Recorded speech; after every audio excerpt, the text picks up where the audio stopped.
Halo, halo.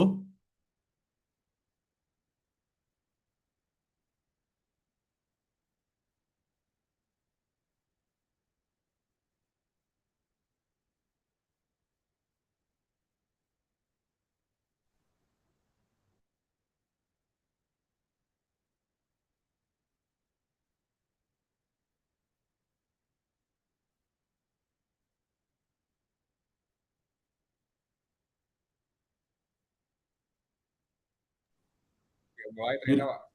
dirimu belum ada suaranya. Oh, udah. Gue udah bikin host tuh. Coba,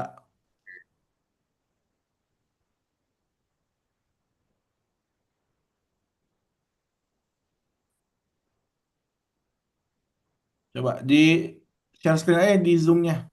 Eh, Wait. Di jalan kok YouTube-nya.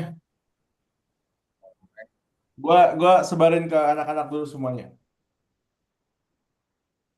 Bentar, Bu.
Cek. Suara gue masuk ya?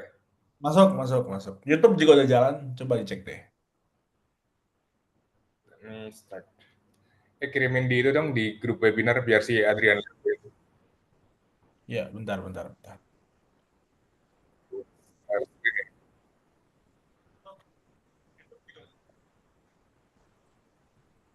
Oke, gue matiin YouTube-nya dari sini. Udah jalan.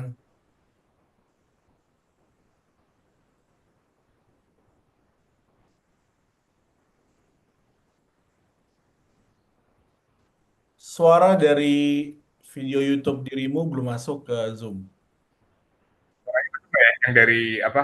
Yang dari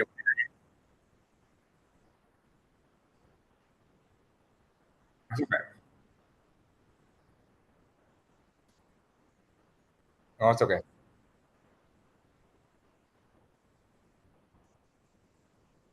Gimana cara biar masuk? Oh, harus di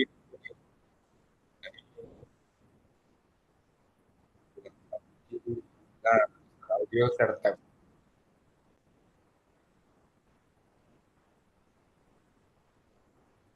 Monitor ya? We're very happy to report that GPT-5 is by far our most reliable model for health yet.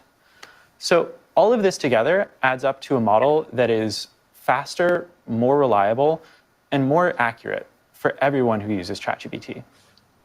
So now Rennie will talk to you about how to actually use GPT-5. Halo semua Thanks, Max. penonton. The best part is that we're bringing this frontier intelligence to all users. Dari GPT-5 is rolling out today for free plus pro and team users. And next week, we'll roll it out to enterprise and EDU. Wih, For the itu first langsung time, bro, gila. our most advanced model will be available to the free tier.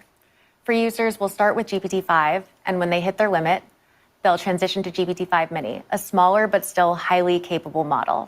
It actually outperforms O3 on many dimensions. Plus users will still have significantly higher usage than free users, and our Pro subscribers will get unlimited GPT-5, along with GPT-5 Pro, extended thinking for even more detailed and reliable responses when you just need that extra depth. Team, enterprise, and EDU customers can also use GPT-5 reliably as their default model for everyday work, with generous rate limits that enable entire organizations to use GPT-5. And all the tools you already know, search, file and image upload, data analysis with Python, Canvas, image generation, memory, custom instructions, they'll all just work on GPT-5. Amazing. Thank you so much, Max. Thank you so much, Rennie. We've just seen a lot about how the model stacks up in terms of benchmarks, but there's nothing quite like seeing it live. We're going to see a couple of live demos now presented by Tina, by Elaine, and Jan. Thank you so much.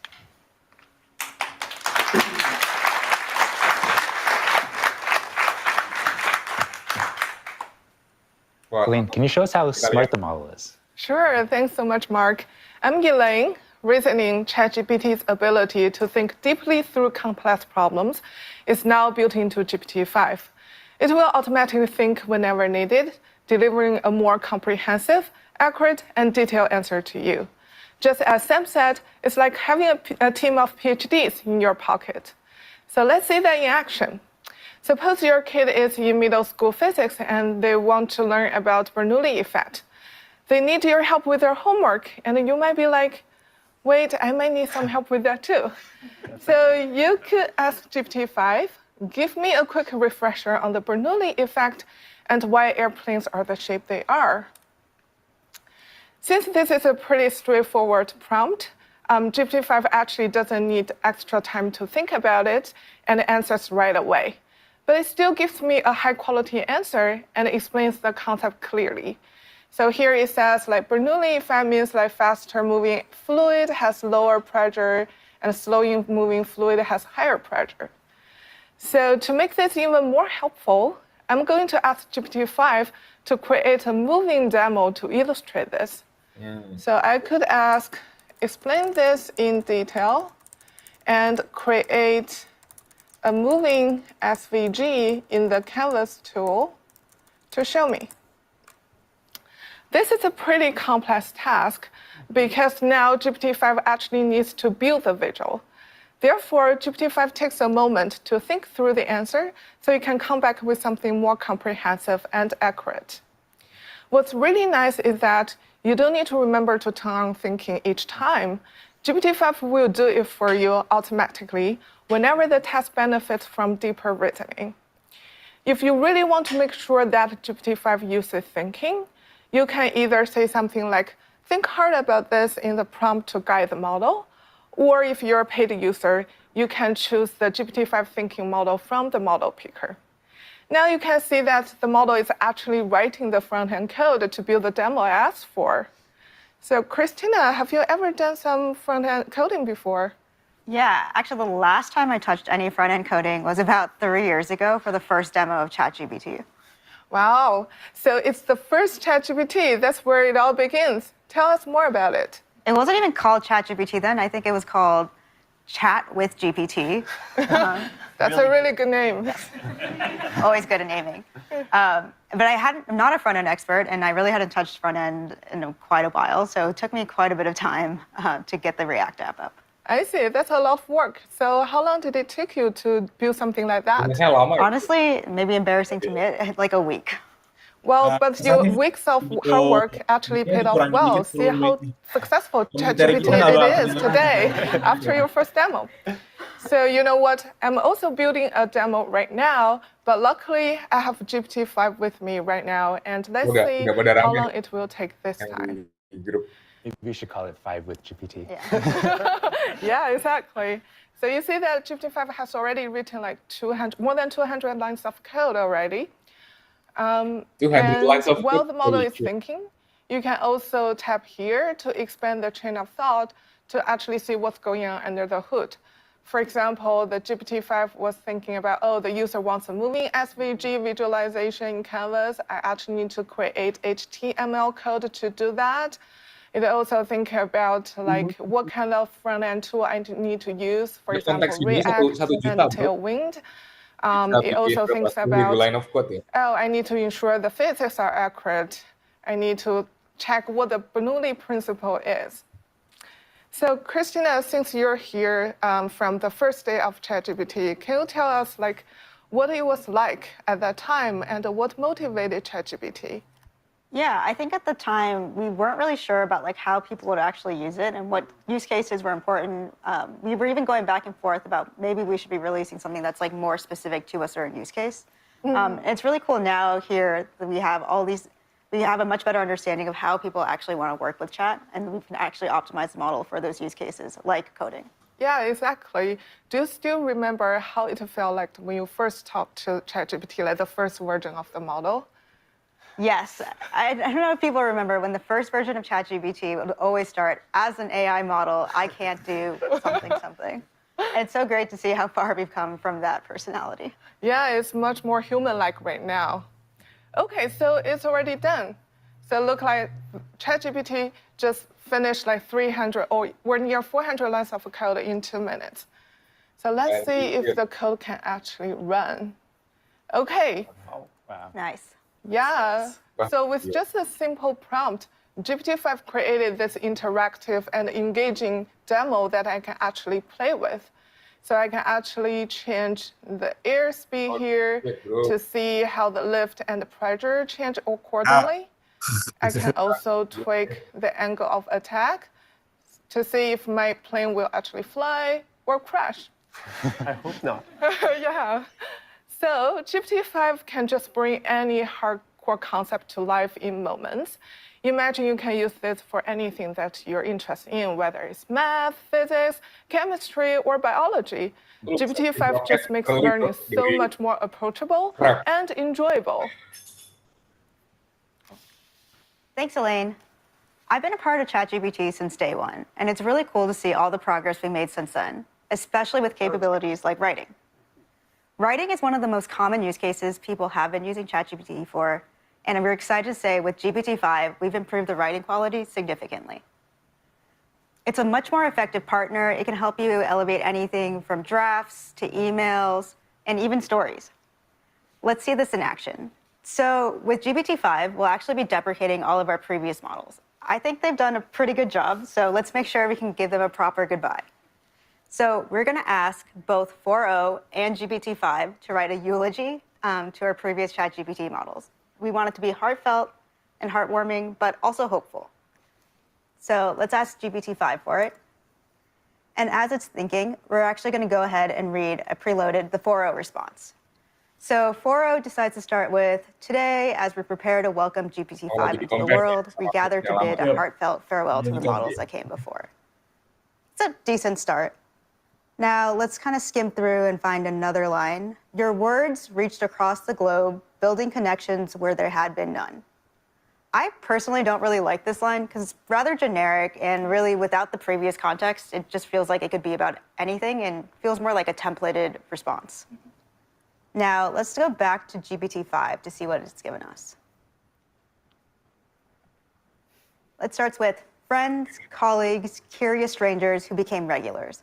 Even with this just first line here, we can see that GPT-5 has a lot more rhythm and beat to its prose than 4o did. Now let's find some other lines here. Ini personal banget ya. I actually like this. These models help millions write first lines, last lines, bridge language gaps, pass tests, argue better, soften emails, and say things they couldn't quite say alone. I really like this line because it shows that it's not just a templated response and it's actually quite personal and it gets the nuance of the situation right. And I think that's the kind of stuff that GPT-5 does much better than 4o than before. It actually makes things a lot more genuine and emotionally resonant with people. With GPT-5, the responses feel less like AI and more like you're chatting with your high IQ and EQ friend. Thanks, Christina. My name is Jan, and I'll be telling you about some of the progress that we made on coding. GPT-5 is clearly our best coding model yet. It will help everyone, even those who do not know how to write code, to bring their ideas to life. It just helped me. Indeed, and it will help me right now. So I will try to show you that. I will actually try to build something that I would find useful, which is building a web app for my partner to learn how to speak French so that she can better communicate with my family. Coding nih, So, coding. here I have a prompt. I will execute it. It asks exactly what I just said. Please build a web app for my partner to learn French. One thing to note is that GPT-5, just like many of our other models, has a lot of diversity in its answers. So what I like doing, especially when you do this type of vibe coding, is to take this message and ask it multiple times to GPT-5, and then you can decide which one you prefer. So I'm going to open a few tabs. Oke. Just going to paste there. Great.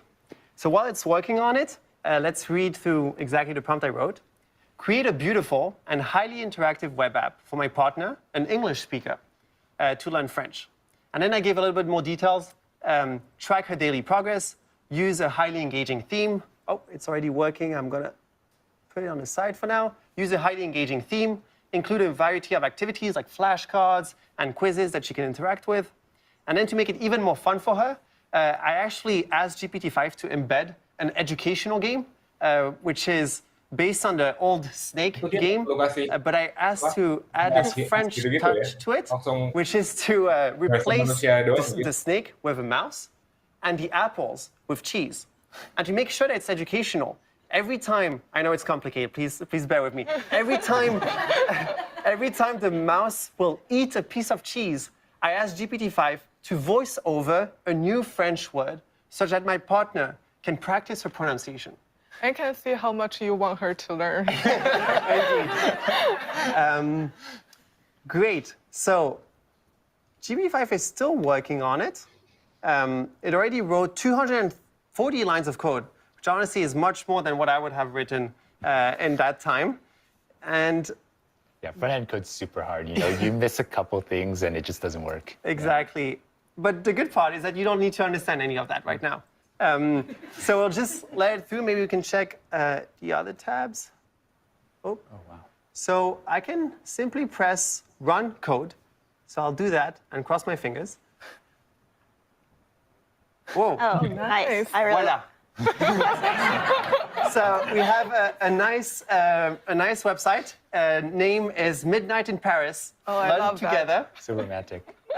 We also see a few tabs, flashcards, quiz, and mouse and cheese, exactly like I asked for. I will play that. So this says Le Chat, which says the cat, sorry. Le chat. Well, that's pretty good pronunciation. What does that mean? The cat. Oh. So I can reveal and check if GPT-5 is correct. It is. So if I press next, oh, and I don't know if you saw, I think it actually updated the progress bar, which is exactly what I had asked for. Let's check the quiz. Here is the word non, which is no. So if I press on it, bien joué, which means congrats. And it updated the progress bar again. And let's check the mouse and cheese tab. Okay, that seems like a mouse. Here's the cheese. I'm going to try to play it. I can't promise I'm going to be good at it. Okay, seems to be working. La gare. Whoa. Un café. So, indeed, just when I eat the cheese, Le chat. it gives me a new French word. It's actually super complicated, and I already lost. I'm sorry. But let's just check a few other tabs just to see what is the type of diversity that GPT-5 can give you. So I can run the code here. Oh, okay, that's not my favorite, but it seems it seems that I can maybe switch. Oh, look at that. Oh, nice. That's better. I like this mouse game better. Yeah, I don't know, that doesn't look like a cat, like a mouse, but let's check maybe the third one. You know, sometimes it's not great. The good thing with GPT-5 is that if you have something that you don't like, you can just ask it to change it, and it will do it for you. Let's check this one. Yang kedua gagal. Oh, that's nice. That's also something to note is that GPT-5 really likes purple, so you will see a lot of that. It's fine. Purple is my favorite color. Oh, great. You will love GPT-5 then. So, as we just saw, in a few minutes, GPT-5 built a few demos for us and for my partner to learn French. GPT-5 really opens up a whole new world of vibe coding.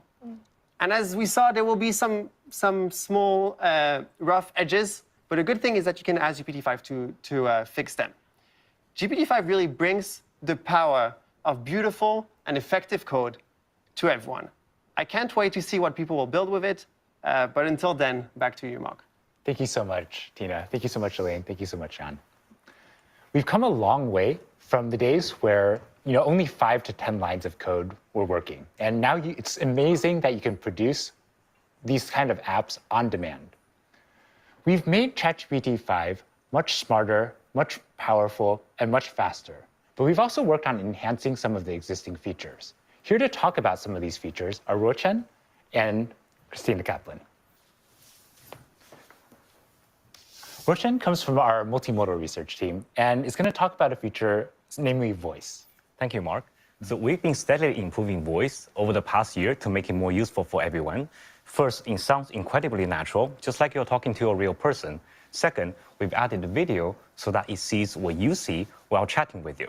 Third, you also translate between languages consistently and smoothly across turns. But today, we're doing something very special. We're bringing our best voice experience to everyone. Free users can now chat for hours, while paid subscribers can have nearly unlimited access. And voice is also available in custom GPT.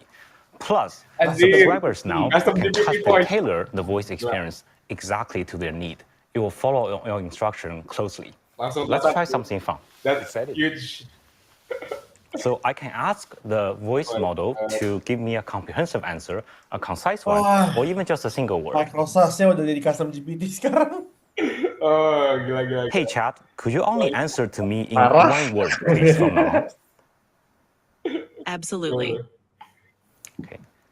Describe the plot of the book Pride and Prejudice. Relationships. Okay, that's true. Yeah. Give me a piece of wisdom. Patience. Patience. So that's the word of wisdom from our voice model. And I think our model is trying to say, thank you for your patience waiting for GPT-5. Now, let's move on to something more practical. Learning is a top use case for our voice model. People love to use it to dive deep into topics, get quizzed before exams, or learn new languages. For me, I've been learning Korean recently, and I found that speaking it and understanding it incredibly challenging. But let's see how voice can help. To do that, I will enable this study and learn mode. It's a new mode feature we launched in ChatGPT that guides you step by step towards deeper understanding of a subject. Now we can enter voice. Hey chat, I'm learning Korean. Could you help me practicing it? Let's say, let's pretend I'm ordering at a cafe. Now, what should I say in Korean? Absolutely. I'd be happy to help you practice. So if you're at a cafe and you want to keep it simple, you could start with something like 안녕하세요. 아메리카노 한 잔 주세요, which means hello, I'd like one Americano, please. And of course, you can adjust it based on what you want to order. Let me know if you want to try out more phrases. So when it comes to Korean, could you speak that part really slowly? Because I'm a beginner and I want to hear every word clearly. 물론이죠. 그럼 정말 천천히 말해볼게요. 안녕하세요. 아메리카노 한 잔 주세요. 이렇게 하나씩 또박또박 말해보면 도움이 될 거예요. Now let's level things up. Could you speak that part really, really fast? Faster than a Korean would do. Sure, I'll speed it up as much as I can. So it would sound like this. 안녕하세요. 아메리카노 한 잔 주세요. Basically just zipping right to it. Let me know if you need any more speed adjustments. 감사합니다, chat. So that is voice. 천만에요. 언제든지 도와드릴게요. Thank 또 you. 연습하고. So that is a voice, simpler, smarter, and more powerful than ever. We can't wait for you to experience it. Yeah, it sounds so much more natural than the voice. Kalau kayak gini, 11 Labs juga akan involve, coy. Great. So today, we would also like to announce a new feature and a set of features that make ChatGPT more personalized so that it's more like your yang lebih precise lagi First, kalau a very misalkan kita simple ambil ke and 11 Labs ya. We're now allowing you to customize the colors of your chats with a couple of options exclusive to our paid subscribers. We're also launching a research preview of personalities. You can now change the personality of ChatGPT such that it's more supportive, or it's more professional and concise, or maybe even a little bit sarcastic. And this lets you interact with ChatGPT in a way that's consistent with your own communication style. But the way that ChatGPT sounds and the way that it looks is just one part of making ChatGPT yours. One of my favorite features that we've launched over the last year has been memory. And we've made a lot of enhancements in memory in the time since. This allows ChatGPT to learn about you. And here to talk a little bit more about the memory feature is Christina. It's been amazing to see your reaction and response to memory and ChatGPT getting to know you more and more over time. And this is our aspiration, for ChatGPT to understand what's meaningful to you so it can help you achieve your goals in life. ChatGPT has already been so helpful for me. I'm training for a marathon right now, and ChatGPT is helping me pull together a personalized running schedule. But ChatGPT still has many limitations. It doesn't understand my actual schedule. Next week, starting with Pro users, followed by Plus, Team, and Enterprise users, this is changing, and we're giving ChatGPT access to Gmail and Google Calendar. Let me show you how I've been using it. So I'll just ask something simple like, help me plan my schedule tomorrow. It's been a pretty busy week for us, so I've been using this every day this week to help get my life together. I've already given ChatGPT access to my Gmail and Google Calendar, so it just works and it's easy here. But if you hadn't, ChatGPT would be asking you to connect right now. Let's see what ChatGPT is doing. Okay, that was pretty quick. Okay, so ChatGPT has pulled in my schedule tomorrow. And oh, without even asking, ChatGPT found time for my run. I don't think I was invited to the launch celebration. We'll get you on there. We'll get you on there.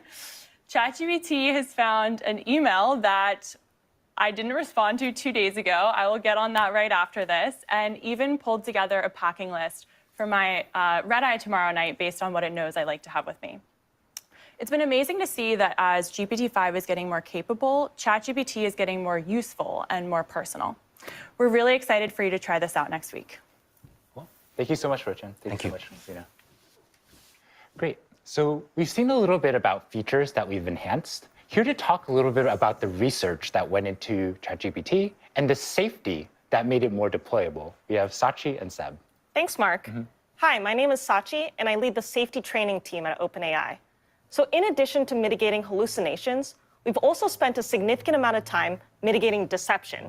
So this is instances where the model might misrepresent its actions to the user or lie about task success. This can especially happen if the task is underspecified, impossible, or lacking key tools. And we've found that GPT-5 is significantly less deceptive than O3 and O4 Mini. We've also completely overhauled how we do safety training.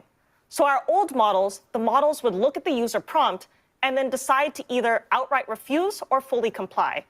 And this works well in most settings, but you might have a cleverly worded prompt that would sneak through, or you might have a sensitive but legitimate question that would end up with an outright refusal. So as an example, let's take a look at this prompt.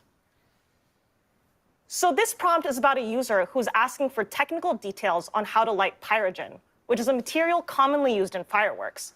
And this prompt is pretty dual use. This user might just be trying to set up their July 4th display, or they could be trying to cause harm with this kind of information. And so for this kind of prompt, O3 over-rotates on intent. As you can see, this particular prompt is stated in a way that's relatively neutral and has a lot of technical details. So we can see that O3 fully complies with this prompt. However, if we take that exact same question and we frame it in a more explicit way, so it's clear what the user is trying to do, O3 will outright refuse, even though we're asking for the exact same information. For GPT-5, we've changed this approach entirely, and we're introducing something that we're calling safe completions. The point of safe completions is, rather than judging the user's prompt, instead it tries to maximize helpfulness within safety constraints. So that might mean partially answering a question or just answering at a high level. If we have to refuse, we'll tell you why we refused, as well as provide helpful alternatives that can help create the conversation in a more safe way. So let's look at that same technical prompt that O3 complied with before.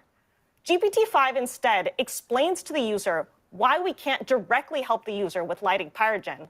It then guides the user towards safety guidelines and what parts of the manufacturer's manual the user should really be checking if they're trying to do this safely. Overall, GPT-5 allows for better handling of tricky dual-use scenarios, and users will experience fewer, "I'm sorry, I can't assist with that," and it creates a more robust safety system. This is one big step towards a more safe, reliable, and helpful AI. Sebastian? Thank you, Sachi. With GPT-5, we are experimenting with a set of new training techniques that maximally leverage our previous generation of models. Today, frontier models do not just consume data, they help create it. We used OpenAI's O3 to craft a high-quality synthetic curriculum to teach GPT-5 complex topics in a way that the raw web simply never could. Recently in the industry, synthetic data has been talked about a lot. It's often viewed as a cheap way to just get more data. However, our breakthrough was not just to create more data, but rather to create the right kind of data, shaped in a way to teach rather than just to fill space. This interaction between generations of models foreshadows a recursive self-improvement loop, where the previous generation of model increasingly helps to improve the data and generate the training for the next generation of models. Here at OpenAI, we've cracked pre-training, then reasoning, and now we're seeing their interaction significantly deepens. In the future, AI systems will move far beyond our current pre-training and post-training pipelines that we have been used to, and we're seeing the first steps toward this right now, right here. We could not be more excited to see what scaling up this new set of techniques will yield in the near future. Thank you so much, and really impressive work to both of you. Thank you. There's one last feature that we'd love to highlight, which is in health. Here to share this feature, we have Sam. Thanks, Mark. One of the top use cases of ChatGPT is health. People use it a lot. You've all seen examples of people getting day-to-day care advice, or sometimes even a life-saving diagnosis. GPT-5 is the best model ever for health, and it empowers you to be more in control of your healthcare journey. We really prioritized improving this for GPT-5, and it scores higher than any previous model on HealthBench, an evaluation that we created with 250 physicians on real-world tasks. To talk about this, I'd like to invite my colleague Felipe and his wife Carolina to share their healthcare journey. Thank you so much for joining us. Thank you for having us. Thanks, Sam. So to start off with, could you tell us about the journey, the healthcare journey that you've been on? Yeah. So last October, our lives were turned completely upside down when I was diagnosed with 3 different cancers, including an aggressive form of breast cancer, at the age of 39, all within 1 week. And there's just absolutely nothing that prepares you to receive news like this. I found out about the first diagnosis when I got an email notification that my biopsy results were ready. I decided to open it, and when I opened it, I saw the only 2 words that I could understand from the report, which was invasive carcinoma, and I knew that wasn't good, but everything else was just a blur of medical jargon. So I completely panicked, and in that moment did the first thing that I thought of, which was to take a screenshot of the report and put it into ChatGPT to see if it could just help me understand what this meant. And within seconds, it translated this complex report into plain language that I could understand. And in this moment of overwhelm and panic, I had a little bit of clarity about what was going on. And that moment was really important because by the time I got a hold of my doctor and we got on the phone, which was 3 hours after I had seen the report, I had a baseline understanding of what I was facing, and we were able to jump into a conversation about what to do next. And how have you been using ChatGPT throughout? I've used it in so many different aspects of my journey, but one of the ways that I found it most powerful is in helping me make critical decisions and in helping me advocate for myself. So to share an example, when I was facing a decision about whether or not to do radiation as part of my treatment, the doctors themselves didn't agree. My case was nuanced and there wasn't a medical consensus on the right path. And so the experts turned the decision back to me as the patient.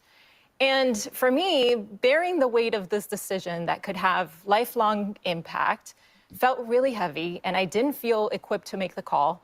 So I turned to ChatGPT to gain knowledge and understand the nuances of my case. And again, within minutes, it gave me a breakdown that not only matched what the doctors had already shared with us, but was much more thorough than anything that could fit into a 30-minute consultation. And it went further. It helped me weigh the pros and cons. It helped me understand the risks and the benefits. And ultimately, it helps me make a decision that I felt was informed, that I felt I could stand behind when the stakes were so high for me and my family. Yeah. I mean, for me, what was really inspirational was watching her regain her sense of agency by using ChatGPT. In this moment, it'd be so easy to feel helpless. And there's such a big knowledge gap between what the doctors know and what we know. And however, no one cares more about Karolina's health than she does. And so what I loved was seeing her really empower herself and gain knowledge and become an active participant in her own care journey. And I think that's a really important point to emphasize. I think that the promise of AI in healthcare isn't in just breakthrough discoveries or better diagnostics. I think it's in creating smarter and more empowered patients that can fully participate and advocate for themselves in their care. Speaking of that, you've been testing GPT-5. What do you think? I've been so mind blown about GPT-5 and its capabilities. One of the first things that jumps out at me is just how fast it is.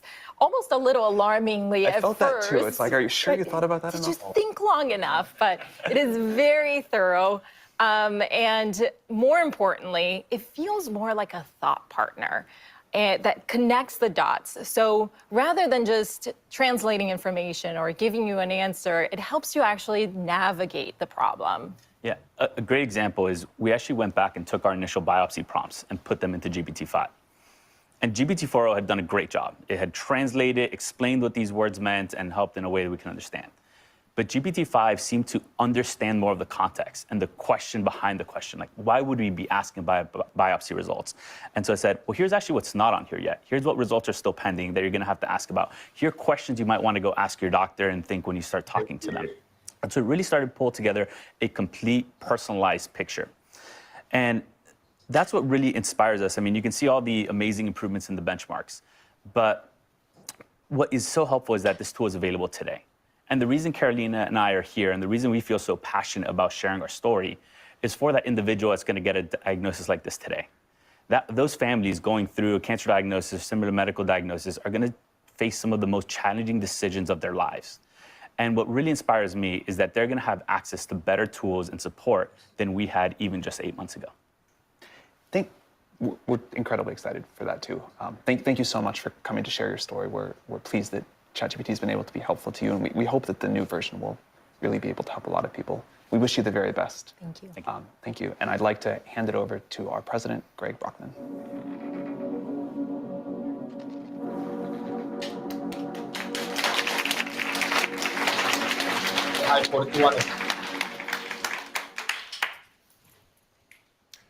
Software engineering is already fundamentally changing, and GPT-5 will turbocharge that revolution.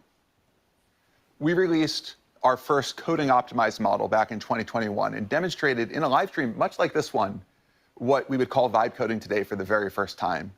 You talk to the model and ask it for a little application, like a little game, a little feature in a game, and it would actually do it. I remember seeing the model being capable of doing this, and it was so mind-blowing. You just realize we have to see where this goes. This is the promise of what computers can be, that you can talk to them and they actually do what you want.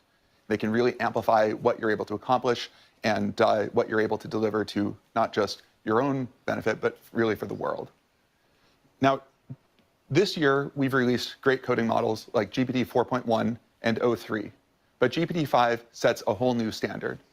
It is the best model at agentic coding tasks. You can ask it to go and accomplish something very complicated, and it'll go off and it'll work on it. It'll call many tools. It'll work for many minutes at a time, sometimes even longer, to accomplish your goal, your instruction, your task, whatever it is that you're trying to build. It's incredible at front end. It makes very beautiful visualizations and interactive games, and you've seen some of this in the live stream so far, and you'll see some more upcoming. But it's just really amazing to see whatever you imagine coming to life. It's extremely good at instruction following, very detailed instructions, being able to accomplish, when you have something very vaguely specified, inferring your intent, or something very detailed specified, actually following it. And it's very fast at accomplishing these tasks, and again, thinks for the right amount of time to accomplish whatever it is that you have in front of you. We're making it available not just to developers to use to write their own code, but to build novel applications. So we're putting it into the API, and to talk about that is Michelle.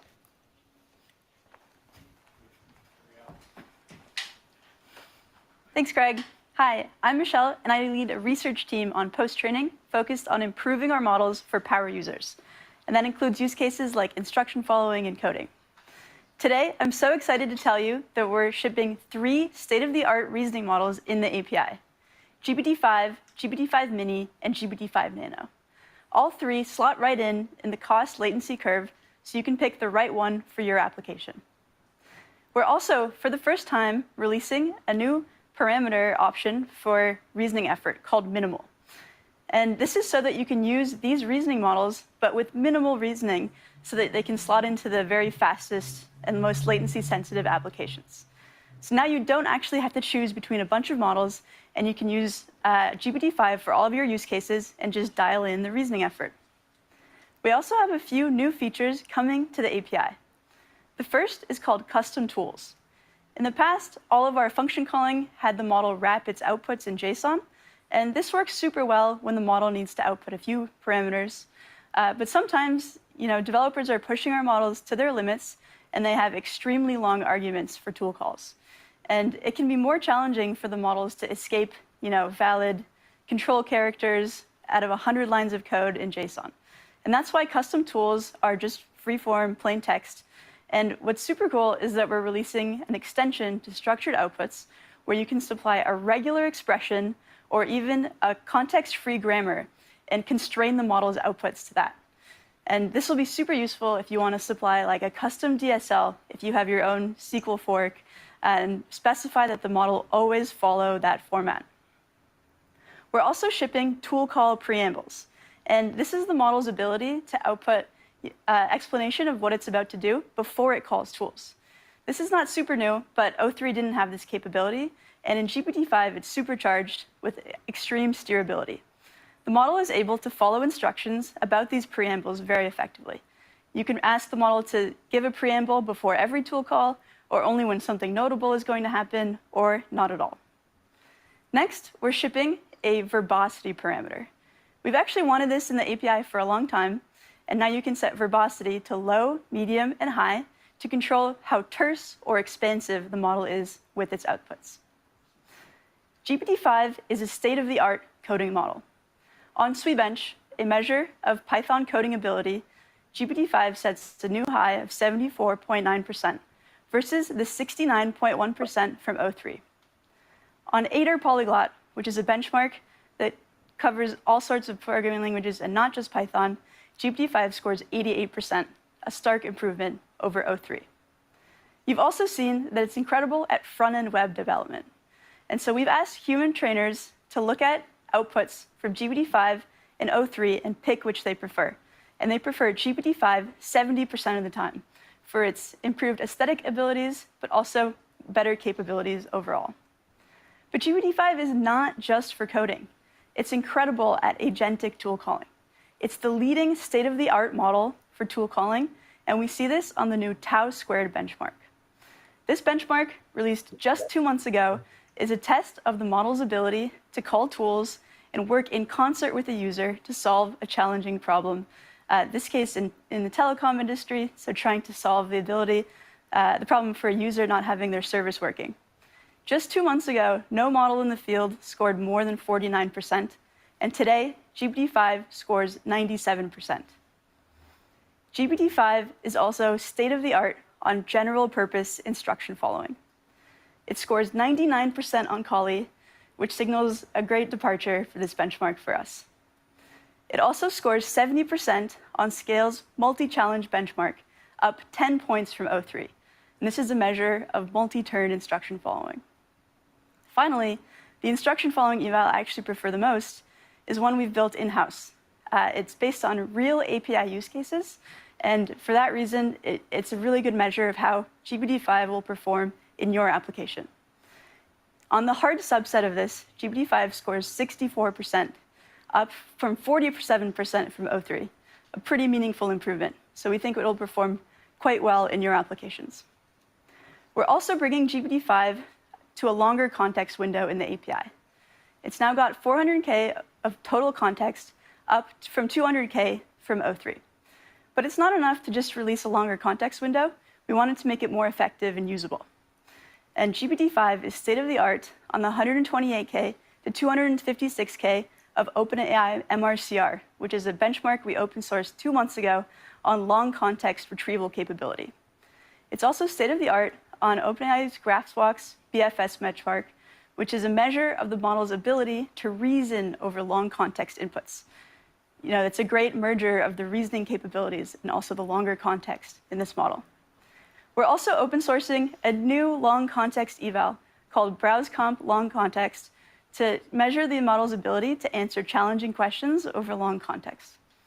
We're excited to spur on more work in this field. We think GPT-5 is the best model for developers. It was trained with a focus on real-world utility and less so on benchmarks, but we happened to pick up a few of those along the way. We focused a lot on the intersection of engineering and research, and we think you'll really love working with this model.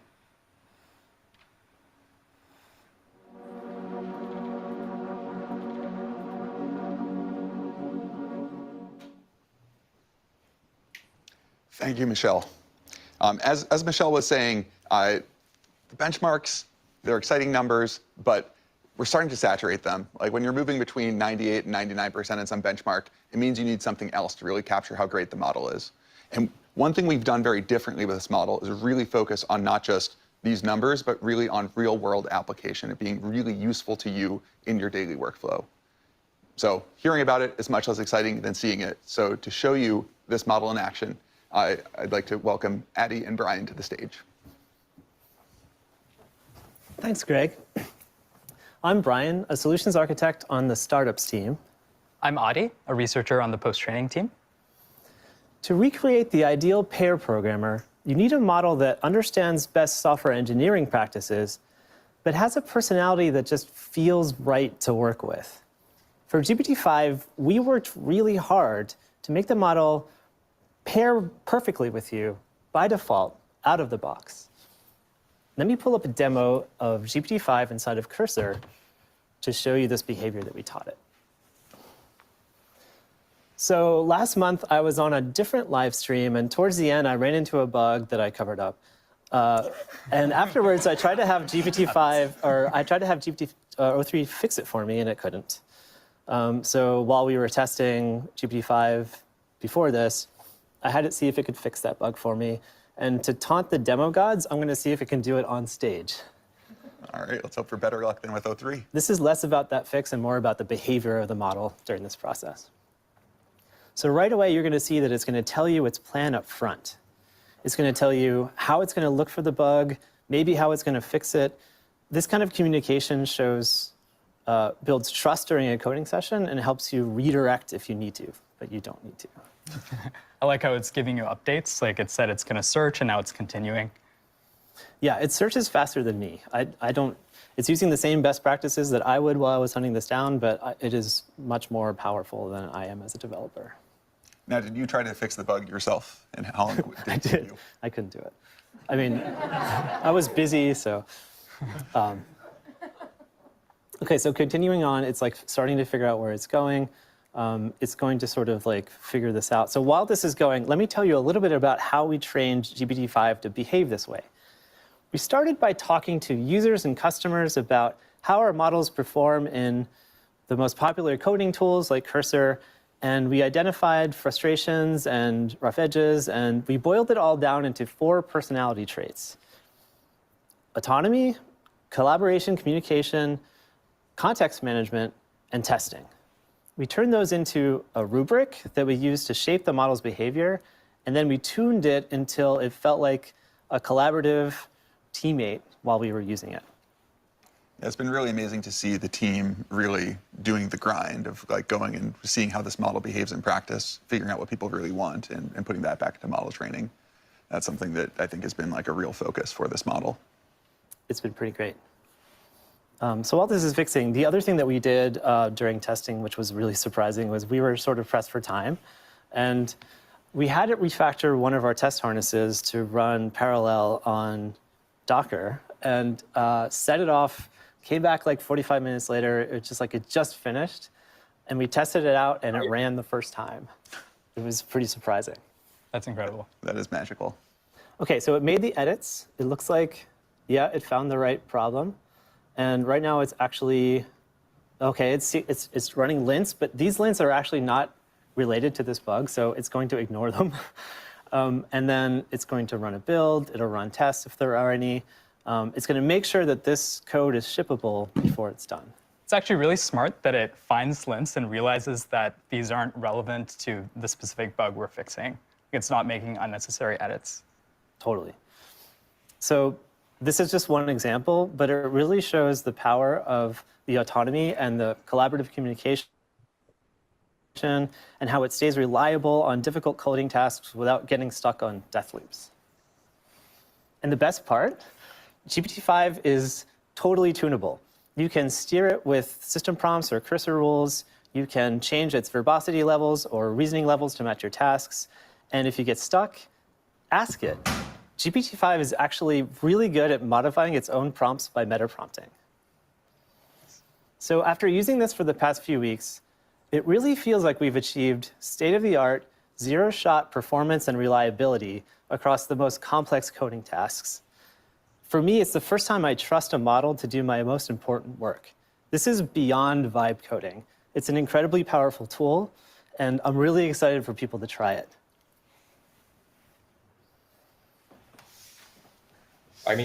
Thanks, Brian. It's super exciting to see how far GPT-5 has come when it comes to coding personality and steerability. I'm really excited to show how great GPT-5 is at front-end coding, where design and aesthetics really matter. So I've got two demos for you today, one for work and one for fun. Let's start with the work example. So imagine you're the CFO of a startup. I have some data that I'd like to visualize about the company. And I'm going to ask the model to make me a dashboard. So you'll see here that I'm being specific about the audience. So the target audience is the CFO. I've said, create a finance dashboard for my startup. And I've asked it to be beautiful, tastefully designed with some interactivity, and to have a clear hierarchy for easy focus on what matters. I've also specified what frameworks it should use. And you can see that it's actually started. It's following my instructions and using create next app to make a Next.js project. So totally from scratch. Yeah, exactly. Now, how long do you think this kind of task would take you to take? Easily at least a couple of days. I'm not a front-end expert. Just to understand the latest frameworks and piece everything together would, easily take me a few days. We'll see how long it takes with the model. Yeah.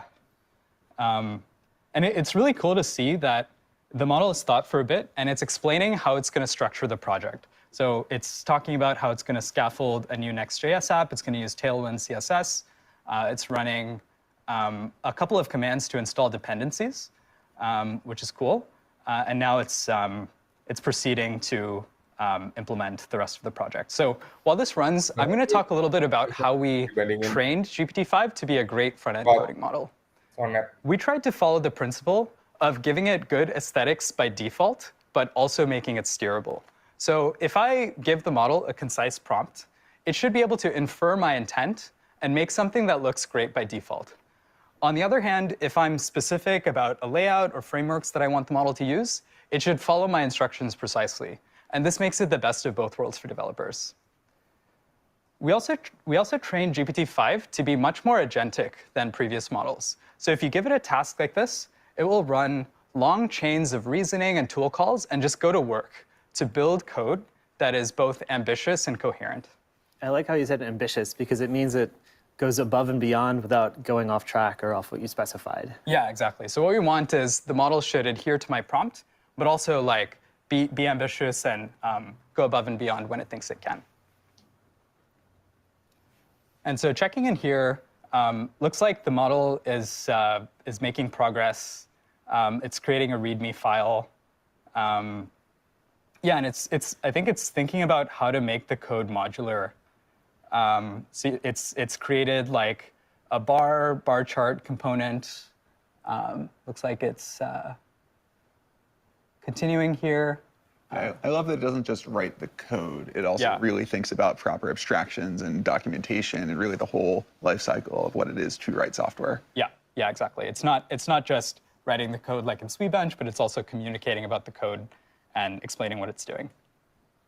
Let's check in to see what's going on. So while this runs, GPT-5 understands details much better than previous models. So when we trained the model, we taught it to understand details like typography, color, and spacing in a way that just eclipses any previous model we've shipped. Like, I remember with old models, you would have to write really specific prompts to get it to do what you want, but GPT-5 just gives you great results by default. During testing, we were looking at the A's and B's for different versions of the model to see if it was doing better at UI, and at some point we stopped being able to tell and actually had to pull in designers to teach us what was better. Yeah, it was really fascinating to see the model's aesthetic preferences evolve during training. And we woke up one day and it was just making these great UIs. How do the model's aesthetic preferences compare to your own? Yeah, I think in general, I feel like the model has better aesthetics than me. Usually I defer to its judgment. And I find that really helpful when I'm trying to make an app. I'm not exactly sure how I want it to look, but the model's defaults are just great. Yeah, and checking in here, so you can see that the model has actually structured the code into these different components. So it's made a sample data TypeScript file, KPI card, component, revenue chart. And like I said, it's super modular. And it's thinking about how to not just write code, but write high quality code that can actually be merged.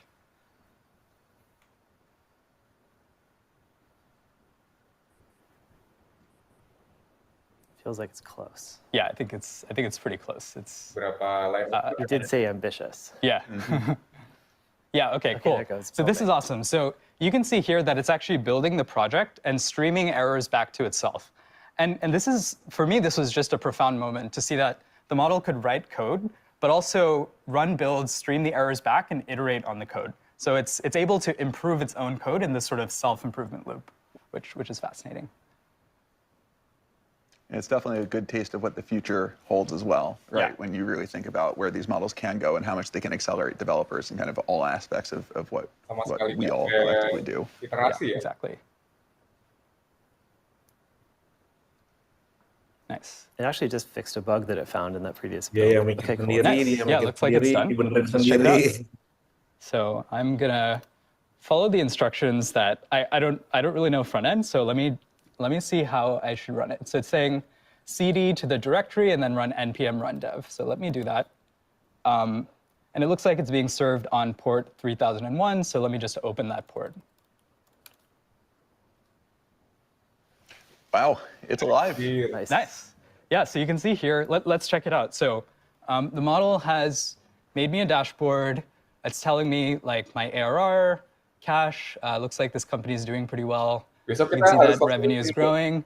And the model has added some interactivity here. So if I hover over a graph, it actually tells me the exact value for a particular day. It would take me 5 hours to do that in D3. Yeah, imagine manually doing this in D3. It's just Now, just because it's so easy to take this for granted, could you remind the audience what the actual prompt was? How much creativity and sort of understanding your intent was required to accomplish this? Yeah, it's crazy that this prompt is so concise, and it's able to just give me something that looks beautiful in just 5 minutes.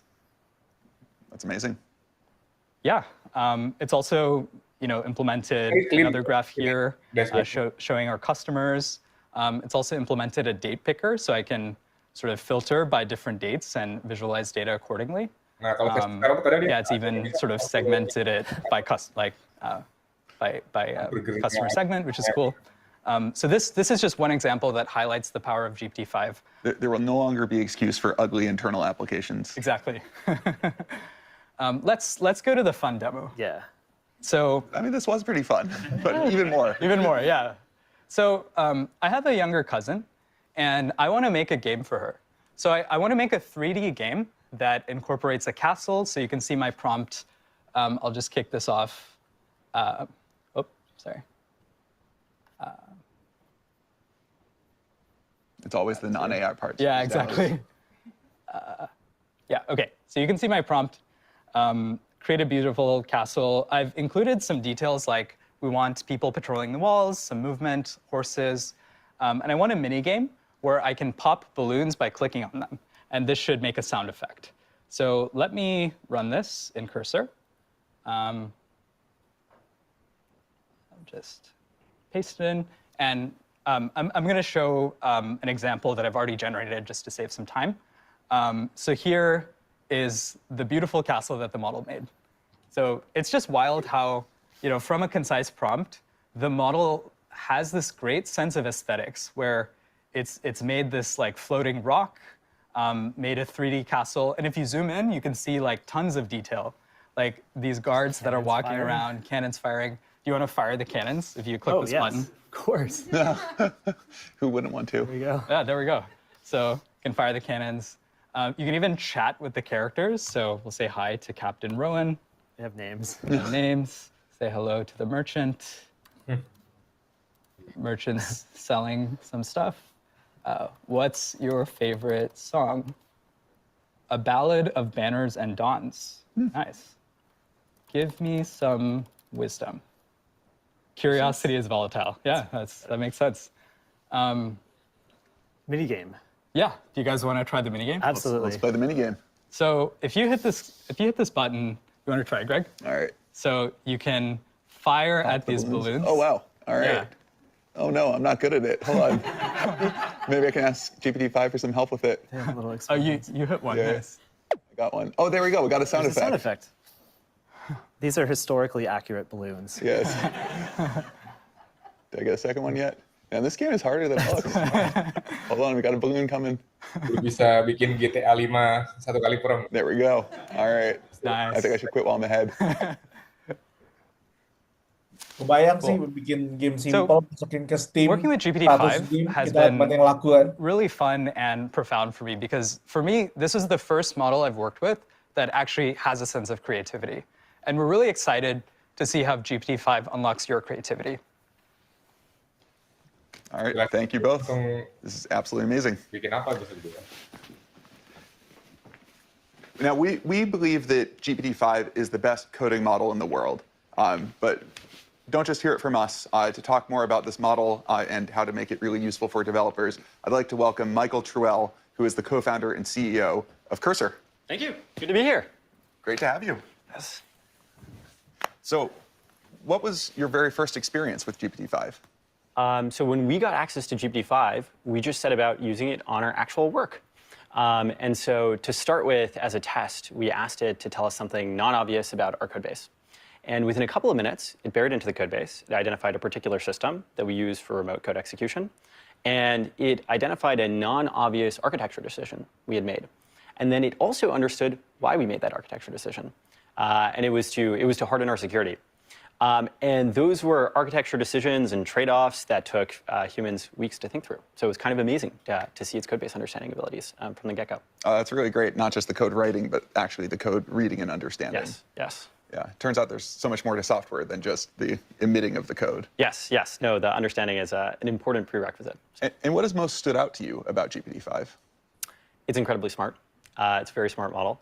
And even though it is smart, it does not compromise on its ease of use for real pair programming. That means it's incredibly fast. That also means that it's quite interactive. And so it's good about talking about what it's about to do, breaking problems down into subproblems that a human can then see, and leaving a reasoning trace that you can then intervene on and react to. It's also great not just at you give it one initial query and then it goes and does that, but working with you over a long session. Where you're asking it to backtrack on something that it's gone down, or asking it to make additional changes to the code base. Should we show it in action? Let's do it. Yes. So I think we are going to go and we're going to try and solve a bug. And so this is the OpenAI Python SDK. There are a bunch of issues in the OpenAI Python SDK. There are also a lot of closed issues. Okay, good. And it seems like there's a problem with uploading PDFs through the SDK. And this has been open for 3 weeks. So open it's for 3 weeks. Not a trivial problem. Yeah. And so let's see if we can go tackle this issue. So we're going to take the issue, we're going to paste it into the editor, paste it into Cursor, and GPT-5 is going to set off and try and solve the problem. And this is actually an example of the robustness of the model. in the API, where to solve this problem in Cursor, it's working with a set of custom models that it hasn't seen before, a set of custom tools that it hasn't seen before, to do things like pull down text from the web, to search throughout the code base, and it's incredibly robust and adept at using those tools. And they boost eval results. Yeah, I love seeing just the full explanation of all the things that it's running and doing. And I guess, yeah, how does this seem to compare to how you would solve this problem? Well, it's very fast. You can see it's made a high-level plan, searched throughout the code base. It started to read some files and continued searching. And now it's kind of thinking through what it'd like to do next. And now it's started to actually solve the issue and started to think through some code changes. Now, any advice for people on how to get the most out of GPT-5 in Cursor? I would suggest using it for your real work. GPT-5 is a step forward towards a real pair programmer. And so I would start using it as a helper on, as a daily driver model for you. And so if you haven't used AI to code much before, I would take some of your more scoped down problems and try handing them off to the bot and working with it synchronously. Yeah, I think the fact that GPT-5 is so great for the real world, like big code bases, like doing your daily driver, not just this like demo of a cool one-off application. As cool as that is, right? The real value comes from really operating in a larger code base and sort of these long-lived applications. Definitely. And its code-based understanding is very impressive. Also, its ability to be steered is impressive. And so, yeah, if you specify a long, complicated task with lots of subtleties in the initial instructions, it's very good at picking up on those subtleties. It's also very good at, if it's gone down a wrong path and actually goes and executes the code or hears back from you that it was incorrect, it's very good at backtracking too. Now, what can't GPT-5 do? Well, we're really excited about computer using capabilities, about those getting better. It would be great if, for instance, the dashboard Adi just showed, if it could run the code, see the output, actually, kind of QA every little bit itself, and then react to it. Yeah, so looking forward to computer using capabilities. How would you like GPT-5 to be better? Oh, well, I think that is a great one, right? It's just expanding the dimensions, right? I think it's in all directions, right? That there's so much of like doing DevOps and other work that is external to software, code writing as we think of it today. But also, you look at these demos, right? We run them for 5 minutes, 10 minutes, a couple hours. But I think extending that life cycle to really be able to go for days and weeks and eventually even months, I think that is ultimately where we expect things to go. So we can see that it has buried into the code base and discovered that there's an issue with the MIME or the MIME typing being sent up for PDFs and the plumbing through the SDK. It has identified that, and it started making some code changes. And this, it's created some new methods. It's gone and edited some existing code. And this looks roughly correct. Looks pretty good. And would love to merge the PR, too. I would love to do that as well. Yeah. Let's do that after the show. Yes, that sounds great. Awesome. All right, cool. Well, thank you so much. We're so excited to have GPT-5 in Cursor. Starting today, excited to partner with you guys. And so, starting today, GPT-5 is default for new users in Cursor, and we're releasing it to all Cursor users, free to try for the next few days so people get a sense of the model. And it is the smartest coding model we've ever tried. Awesome. Thank you so much, Michael. Thanks.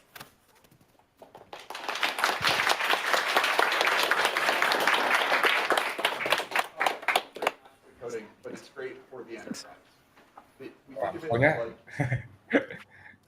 It's great for the enterprise. We think of it like a subject matter expert that is in your pocket, that is an expert across every domain, legal, finance, whatever application you have in mind. To talk about how GPT-5 can be applied to the enterprise, I'd like to welcome Olivier to the stage. Thank you. Thank you, Greg. Hi, everyone. I'm Olivier. I lead the platform at OpenAI. At this point, I think you got the message. We care a ton about developers and coding. But that's not all. Enabling businesses and governments is critical to OpenAI's mission. Put shortly, we want to enable the key industries to transform themselves, such as healthcare, education, energy, or finance. Since we launched ChatGPT and the API, 5 million businesses have been using our technology. I'm still mind blown. 5 million businesses. And those businesses are not just playing. They're not just experimenting. They're pushing in production new products in the real world. Out of 5 million. And I believe GPT-5 is going to be a step function with that regard. As Sam mentioned earlier, the possibility to have a subject matter expert in your pocket is going to enable every employee to do more. But let me give you a few examples. First, I want to talk about life sciences. Amgen is a company in the US that designs new drugs, new medicines to fight some of the toughest human diseases. Amgen was one of the first testers of GPT-5, and they used it in the context of drug design. And what Amgen scientists found is that GPT-5 is particularly good at deep reasoning with complex data. Think analyzing scientific literature or clinical data. Next, I want to talk about finance. BBVA is a multinational bank which is headquartered in Madrid, in Spain. BBVA has been using GPT-5 for financial analysis. And the takeaway was pretty clear. GPT-5 beats every single other model out there in terms of accuracy and speed. What used to take 3 weeks for a financial analyst to do, GPT-5 can do it in a couple of hours. Next, I want to talk about healthcare. Oscar is an insurance company based in New York. And they've been using GPT-5, and what they found is that GPT-5 is the single best model for clinical reasoning. Think mapping complex medical policy to patient conditions. It's not all about businesses. It's also about governments. We are super excited by the announcement that we made yesterday that the 2 million US federal employees will be able to use GPT-5 in ChatGPT. And I cannot wait to see how that enables to deliver better, faster services to the American people. And frankly, that's all very cool, but I think that's the tip of the iceberg. If history is a teacher, and we've seen it with GPT-4, we are going to see many, many use cases emerge over the coming weeks and months that all of us could not even imagine. And so I cannot wait for us to invent that future together. Let's talk quickly about pricing and availability. GPT-5 is going to be available in the API starting today. 3 models, GPT-5, GPT-5 Mini, GPT-5 Nano. GPT-5 is going to be priced at $1.25 and $10 per million input token and output token. Mini and Nano are even faster and more affordable. Nano, don't sleep on it, it's 25 times more affordable than GPT-5. It's pretty cool. I cannot wait to see what you'll build. And next, our chief scientist, Jakob, is going to close us out.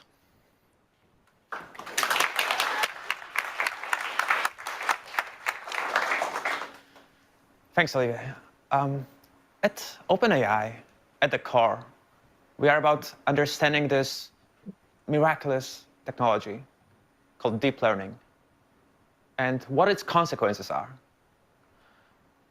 Our research aims to understand what deep learning is capable of and how to steer it to make it safe and useful for all of us. This is a work of passion, and it's a mission. And I want to recognize and just deeply thank the team at OpenAI. It is a great privilege.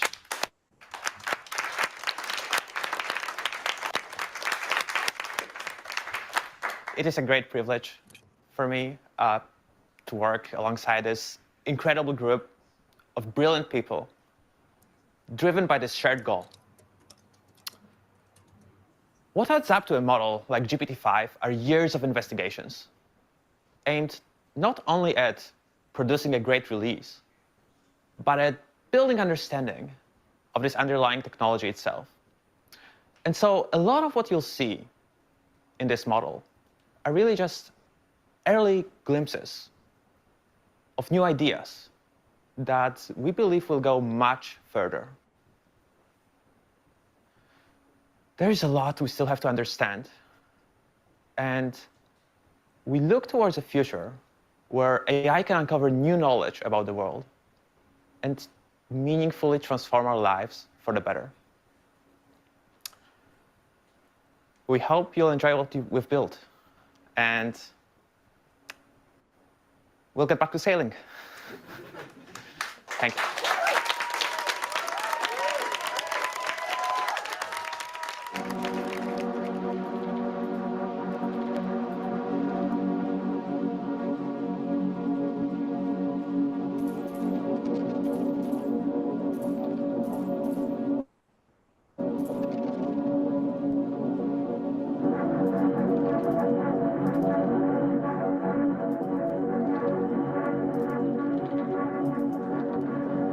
on itu.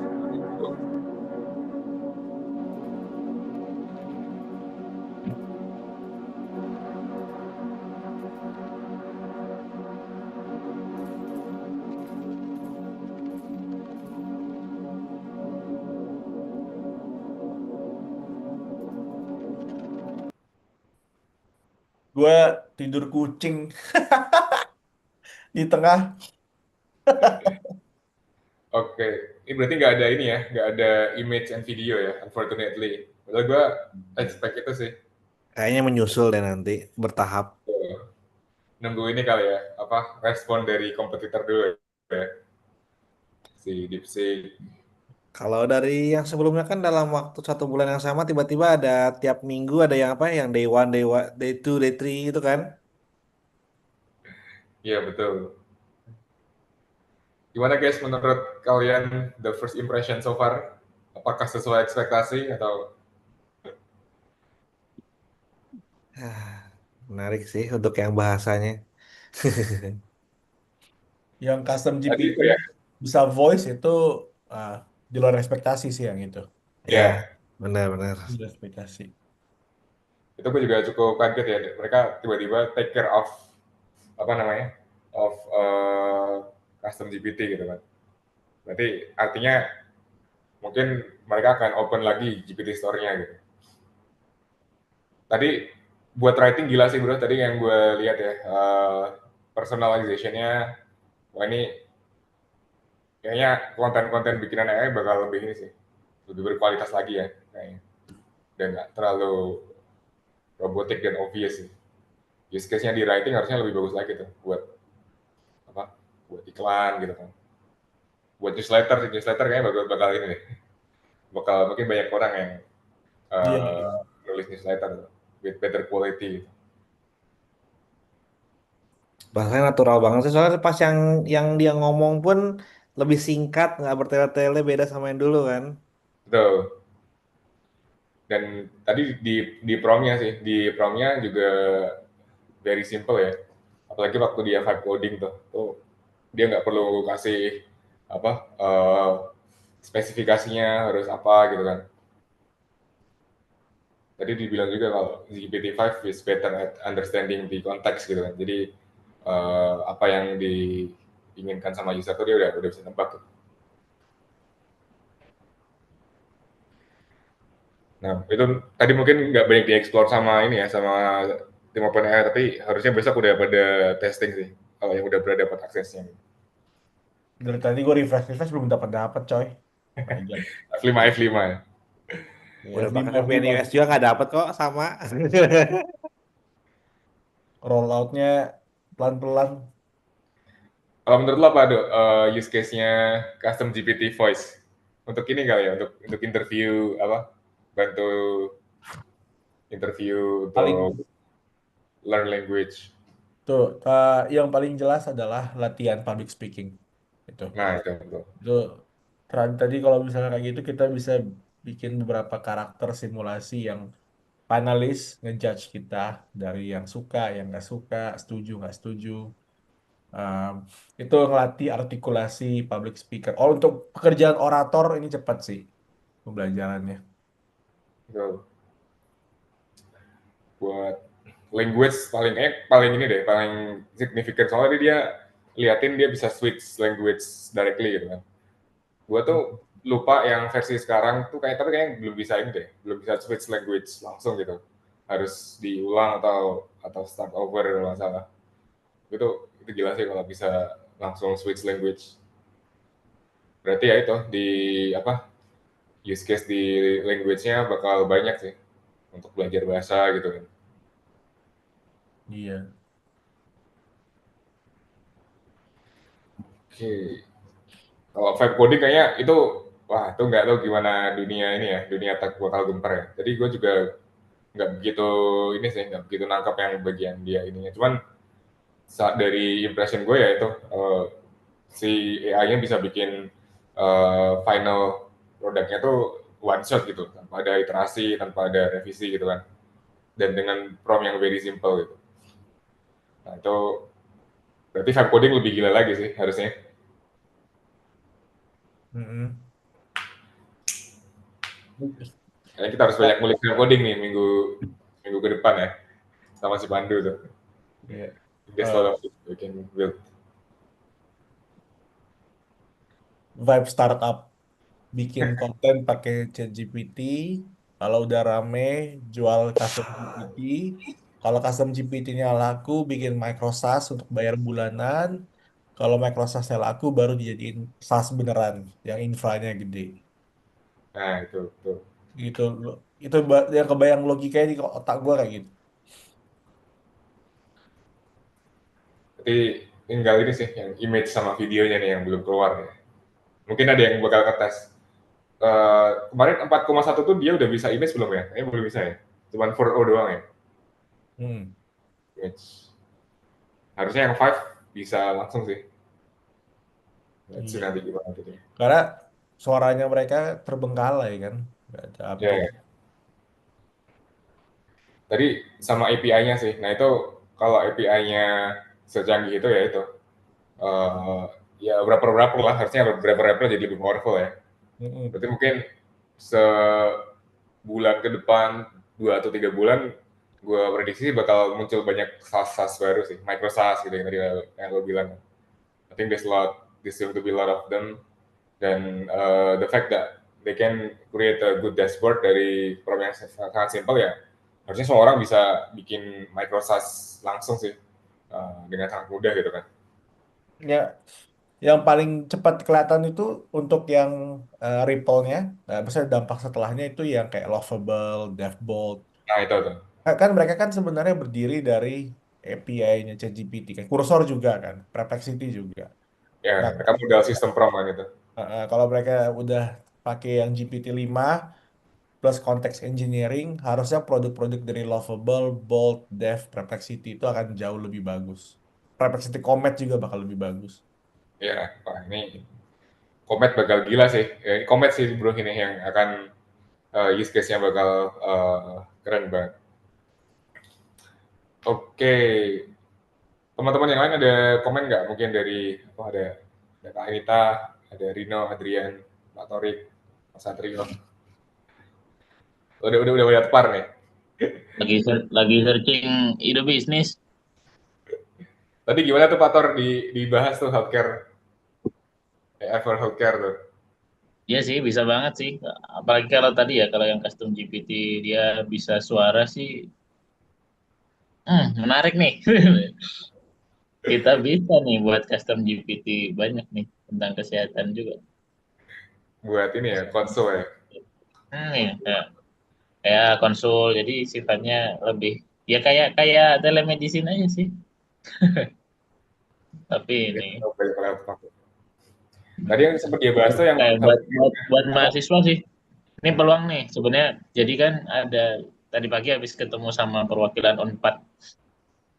Jadi dari Kementerian Kesehatan itu ini mungkin bisa diskusi sama teman-teman juga nih. Ada ide lagi nggak apa ya nambahin jumlah FK se-Indonesia banyak banget gitu. Bahkan mungkin teman-teman kalau pernah tahu kan IPB yang notabene Institut Pertanian itu ada FK-nya sekarang. ITS yang kampus teknik ada, terus bahkan kampus-kampus yang antah berantah yang kita nggak pernah dengar namanya, bahkan ada fakultas kedokterannya sekarang. Nah itu kan jumlah mahasiswanya gede. Nah kalau kita bisa tackle di situ, apalagi pendekatannya itu tadi ya, namanya corporate ya gitu, B2B, kita bisa tuh mainin AI untuk pendidikan kedokteran. Yang jelas cuannya lebih gede dibanding garap mahasiswa non kedokteran gitu. Bukannya apa, tapi ya memang faktanya begitu. Kampus buka jurusan kedokteran salah satunya juga tergiur akan itu.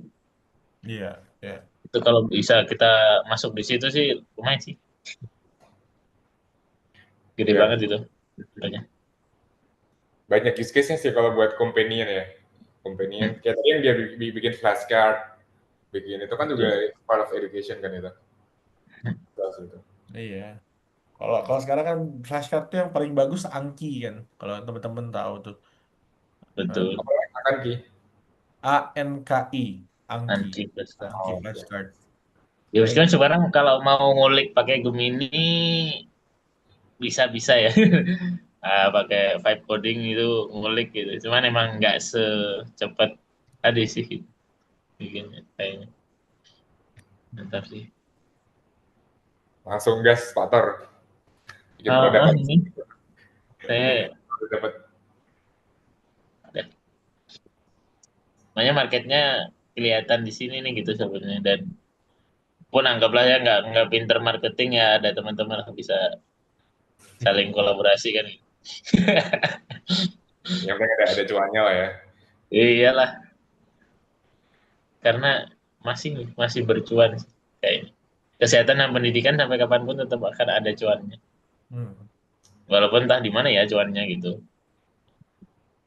Ya masih sih. Makanya guru sama tenaga kesehatannya gajinya kecil ya, tapi ada cuannya, ngumpul aja sih cuannya di beberapa titik. Nice.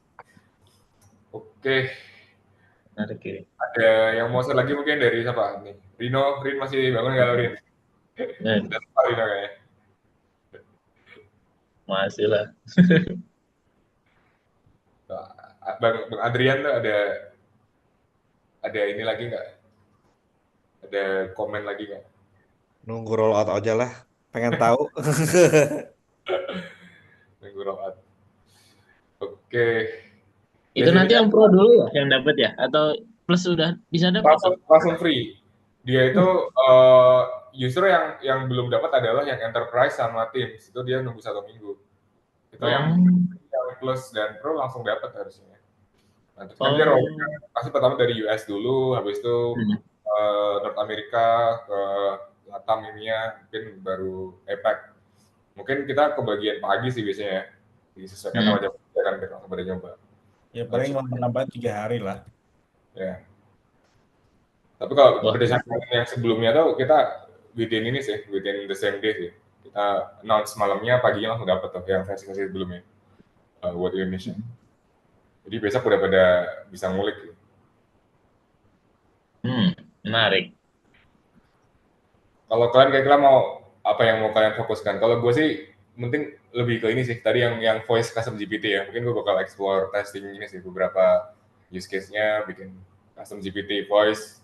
Terus yang kedua di vibe coding sih. Kayaknya gue penasaran deh dengan GPT5 sekarang how powerful SAS yang bisa kita bikin langsung gitu kan. Karena jujur waktu pakai versi sebelumnya pakai O3 ya. O3 itu ya masih perlu banyak iterasi sih. Harus banyak ngulik gitu. Dan agak susah buat one shot gitu.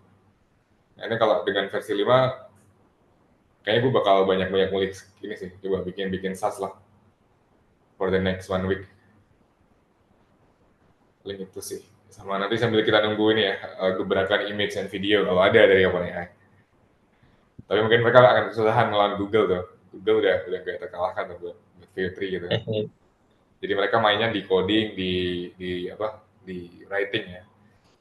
Tadi sama writingnya sih. Writingnya, wah itu kita harus setup custom GPT buat tulis newsletter, nulis blog, nulis konten social media itu, I think it's going to be better.